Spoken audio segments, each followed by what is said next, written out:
సర్వభూతాని కౌంతేయ ప్రకృతిం యాంతి మామికాం కల్పక్షయే పునస్తాని కల్పాదౌ విసృజామ్యహం.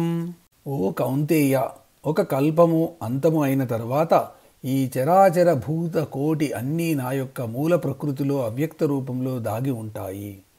మరొక కల్పము మొదలు కాగానే నా యొక్క ప్రకృతిలో అవ్యక్తముగా ఉన్న ఈ సృష్టి అంతా మరలా నా చేత ప్రకటింపబడుతుంది. ఇదివరలో మనము కల్పం గురించి చెప్పుకున్నాము. కల్పం అంటే బ్రహ్మకు ఒక పగలు, అంటే 1000 మహాయుగాలు, అంతే సమయము రాత్రి. కల్పం అంతములో ఈ సృష్టి అంతా పరమాత్మలో లీనమవుతుంది. ఉదయం కాగానే మరలా పరమాత్మలో నుండి బయటకు వస్తుంది. ఇది ఈ శ్లోకంలో తెలియజేశాడు పరమాత్మ. ఈ ప్రకృతి ఎటువంటిది అంటే మామికాం, అంటే నాది, నాకు లోబడి ఉంటుంది అన్నాడు. అంటే ఈ ప్రకృతి అంతా పరమాత్మ చేత సృష్టించబడినది. 3 గుణములతో కూడిన మాయకు లోబడి అని ఉంది అని అర్థము. దీనిని అత్యంత ప్రళయము అంటారు. బ్రహ్మకు సాయంత్రం కాగానే ఎక్కడి సృష్టి అక్కడే బ్రహ్మలో లీనమవుతుంది, అంటే సుషుప్తావస్థలో ఉంటుంది. మరలా ఉదయం కాగానే అదే సృష్టి చేతనావస్థకు వస్తుంది. మనం రాత్రి నిద్రలోకి జారుకోగానే ప్రపంచమంతా మనలో లీనమైపోతుంది. కళ్ళు తెరవగానే ప్రపంచమంతా నిన్న మనం కళ్ళు మూసుకున్నప్పుడు ఎలా ఉందో అలాగే మన కళ్ళ ముందు ఉంటుంది. అందుకే ఒక మహాకవి అన్నాడు, కళ్ళు మూస్తే మరణం, కళ్ళు తెరిస్తే జననం అని.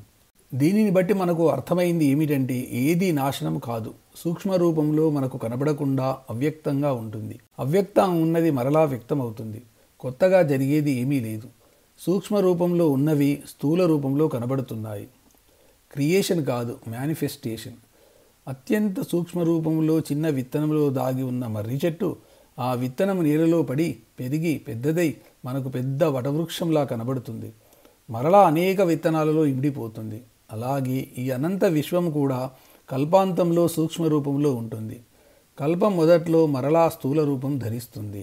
ప్రకృతిం స్వామవష్టభ్య విసృజామి పునః పునః భూతగ్రామమిమం కృత్స్నం అవశం ప్రకృతిర్వశాత్.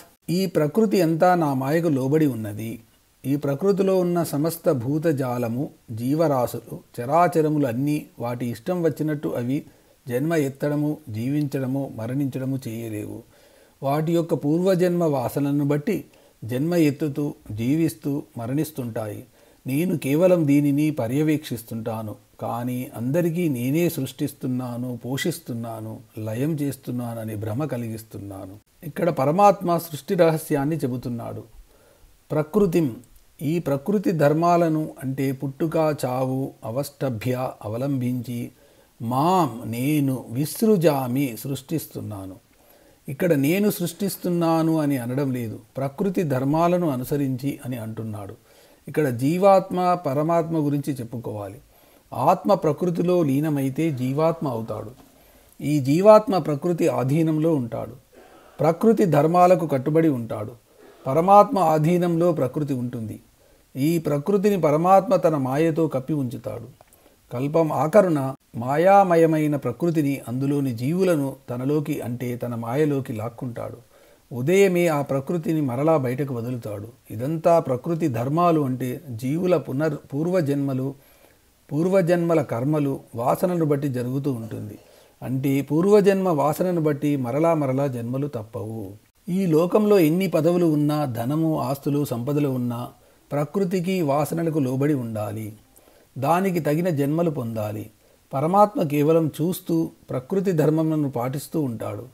పరమాత్మ బ్రహ్మగా సృష్టిస్తూ, విష్ణువుగా పోషిస్తూ, శివుడుగా లయం చేస్తున్నాడు అని మనం అనుకుంటున్నాము. కానీ ఈ సృష్టి స్థితి లయములు ఒక నియమం ప్రకారం జరుగుతున్నాయి. పరమాత్మ కేవలం సాక్షిగా చూస్తున్నాడు. నచ మాం తాని కర్మాణి నిబధ్నంతి ధనంజయ ఉదాసీనవదాసీనం అసక్తం తేషు కర్మసు. నేను సమస్త భూత కోటి చేసే కర్మలయందు ఆసక్తి లేనివాడనై కేవలం ఉదాసీనంగా చూస్తూ ఉంటాను. అందుచేత వారు చేసే కర్మలు, వాటి ఫలములు నన్ను బంధించవు. ఈ ప్రకారంగా నేను కల్పాంతంలో ఈ సృష్టిని, అందులోని జీవరాశులని నాలోకి లాక్కుంటూ, మరలా కల్పం మొదట్లో మరలా సృష్టిస్తూ, ఆ జీవరాశులలో ఉంటూ ఉన్న ఆ జీవులు చేసే కర్మలకు, ఆ కర్మల వలన కలిగే వాసనలకు నేను బద్ధుడను కాను. నా నిబధ్నంతి అంటే ఆ కర్మలు, కర్మ వాసనలు నన్ను బంధించవు. ఈ సృష్టి లయము, ఈ కర్మలలో నేను కేవలం ఉదాసీనంగా, తటస్థునిగా, సాక్షిగానే ఉంటాను తప్ప వేటిలోనూ లీనము కాను. అవి నాకు అంటవు అని స్పష్టంగా చెప్పాడు. ఈ కర్మ బంధాలు అన్నీ తొలగితే జీవుడు ఆత్మస్వరూపుడుగా మారి పరమాత్మలో ఐక్యమవుతాడు. బంగారం బాగా మకిలపట్టి రాగి మొదలగు లోహాలతో కలిసి కల్తీగా తయారవుతుంది. ఆ కల్తీ బంగారంతోనే రకరకాల ఆభరణాలు తయారు చేస్తారు. ఎప్పుడైతే ఆ కల్తీ బంగారాన్ని నిప్పులో వేసి కాల్చి ఆ బంగారంలో ఉన్న మకిలను, ఇతర లోహాలను కరిగించి తీసివేస్తారో అప్పుడు స్వచ్ఛమైన బంగారం అవుతుంది. అంటే ఈ మకిలి అంతా స్వచ్ఛమైన బంగారానికి అంటుకోలేదు, మనం అంటించాము. మనం అంటించిన మకిలను మనమే తొలగించుకోవాలి. పరమాత్మ, ఆత్మ, జీవాత్మ మూడు ఒకటే. ప్రాపంచిక విషయములు, విషయవాంఛలతో కూడిన కర్మలు, వాటి ఫలములు, వాసనలు అనే మకిలతోనూ, సత్వ రజస్తమో గుణములు అనే ఇతర లోహాలతో కూడిన బంగారము జీవాత్మ అయితే, ఆ మకిల లోహములు అంతా కరిగిన తర్వాత మిగిలే స్వచ్ఛమైన బంగారమే ఆత్మస్వరూపము. అప్పుడు పరిశుద్ధమైన ఆత్మ పరమాత్మలో లీనం కావడానికి అర్హత కలిగి ఉంటుంది. అదే ముక్తి, మోక్షము, పరమపదము. ఇందులో ఉన్న రహస్యం ఏమిటంటే, మనం అందరము కూడా కర్తృత్వ భావన లేకుండా, నేను చేస్తున్నాను అనే భావన లేకుండా, ఆ కర్మల పట్ల ఆసక్తి లేకుండా నిష్కామంగా కర్మలు చేస్తే ఆ కర్మల ఫలములు, వాటి తాలూకు వాసనలు మనకు అంటుకోవు. మనము పరమాత్మ మాదిరి ఉదాసీనంగా, తటస్థంగా, సాక్షీభూతంగా అన్నీ చూస్తూ ఉంటే ఈ కర్మ ఫలముల నుండి ముక్తి త్వరగా లభిస్తుంది. అప్పుడు మనలో ఉన్న ఆత్మ పరమాత్మలో కలిసిపోతుంది.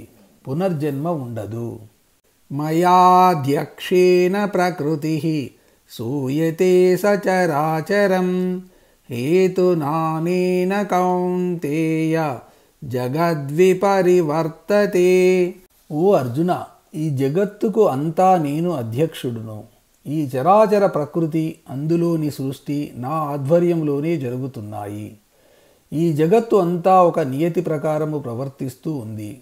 నేను మాత్రము సాక్షిగానే ఉంటాను, ఏమీ చేయను.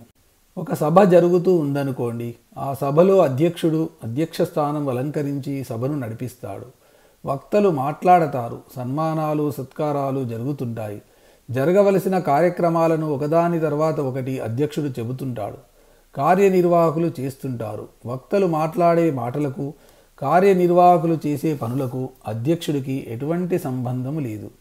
అలాగే ఈ సృష్టి అనే సభకు పరమాత్మ అధ్యక్షుడు. ప్రకృతి అనే కార్యనిర్వాహకుడు సృష్టిని సాగిస్తున్నాడు, పోషిస్తున్నాడు, లయం చేస్తున్నాడు. అధ్యక్షుడైన పరమాత్మ కేవలం సాక్షిగా చూస్తున్నాడు. ఈ ప్రకృతిలోని అవ్యక్తంలన్నీ కొన్నిటితో మరికొన్ని కలవడం వలన వ్యక్తమవుతున్నాయి. కొంతకాలం వివిధ రూపాలలో ఉంటాయి. మరలా విడిపోవడం వలన అవ్యక్తంగా మారిపోతున్నాయి. మరలా కలుసుకుంటూ వ్యక్తమవుతున్నాయి. ఈ వ్యక్త అవ్యక్త కార్యక్రమాలను సృష్టి, స్థితి, లయము అని అంటారు. ఈ కలయికలు, విడిపోవడాలు, అవ్యక్త వ్యక్త అవస్థలు అన్నీ పరమాత్మ అధ్యక్ష స్థానంలో ఉండి కేవలం సాక్షిగా చూస్తున్నాడు. కానీ మానవుడు ఏం చేస్తున్నాడు? తనకు సుఖం కలిగితే దేవుడిని పొగుడుతున్నాడు, దుఃఖం వస్తే దేవుడిని తిడుతున్నాడు. ఏమి దేవుడండి, నాకు అన్నీ కష్టాలే తెచ్చిపెడుతున్నాడు అని వాపోతుంటాడు. రకరకాల కోరికలు కోరుకుంటూ పూజలు చేస్తుంటాడు. ఆ కోరికలు తీరడానికి మొక్కులు మొక్కుతుంటాడు. దేవుడితో బేరం ఆడుతుంటాడు. తను అనుకున్న కోరికలు తీరితే తాను కొలిచిన దేవుడిని పొగుడుతాడు. తీరకపోతే మరొక దేవుడికి ఆశ్రయమిస్తాడు. నిజానికి సుఖం వచ్చినా, దుఃఖం వచ్చినా, తాను కోరుకున్న కోరికలు తీరినా తీరకపోయినా దేవుడికి ఎలాంటి సంబంధము లేదు. అదంతా మానవుడి ప్రారబ్ధ కర్మ వల్ల వచ్చింది. ఈ విషయం తెలియక మానవుడు అజ్ఞానంలో పడుతున్నాడు. అన్నిటికీ దేవుడే కారణము అనుకుంటున్నాడు. అజ్ఞానంలో అంటే మాయలో పడి కొట్టుకుంటున్నాడు. ఇక్కడ ఇంకొక విషయం కూడా ఉంది. అందరు వక్తలు వచ్చినా, కార్యనిర్వాహకులు అన్ని ఏర్పాట్లు చేసినా అధ్యక్షుడు రానిదే సభ జరగదు. అలాగే ఈ ప్రకృతిలో చైతన్యం రావాలంటే పరమాత్మ అందులో ప్రవేశించాలి. అప్పుడే చైతన్యవంతం అవుతుంది. ఆ చైతన్యమే అందరినీ నడిపిస్తుంది, సృష్టి, స్థితి, లయములను నిర్వహిస్తుంది. ఇక్కడ మనం మరొకటి గ్రహించాలి. మనం ఎల్లప్పుడూ సభలో జరిగే కార్యక్రమాల వంక చూస్తుంటాము, అందులో లీనమవుతాము, కానీ అధ్యక్షుల వారి వంక చూడము. అలాగే మనం పరమాత్మ నడిపించే ఈ ప్రకృతిలోని ప్రపంచంలోని లీనమవుతాము, కానీ పరమాత్మ గురించి పట్టించుకోము. వక్తల ఉపన్యాసాలు, సన్మానాలు, వీటి మీదనే మన దృష్టి అంతా. అయితే ఈ సభ తాత్కాలికమని, కొంచెం సేపటికి అయిపోతుందని అందరికీ తెలుసు, కానీ ఏమీ తెలియనట్టే ఉంటాము. అదే మాయ. ఈ మాయను తెలుసుకోవాలంటే ఈ సభను నిర్వహిస్తున్న అధ్యక్షుడి గురించి తెలుసుకోవాలి. ఆయన గొప్పవాడు. ఆయన గురించి అంటే పరమాత్మ గురించి తెలియాలంటే జ్ఞానము, విజ్ఞానము కావాలి. పరమాత్మ మన స్థూల దృష్టికి, మనసుకు అందడు.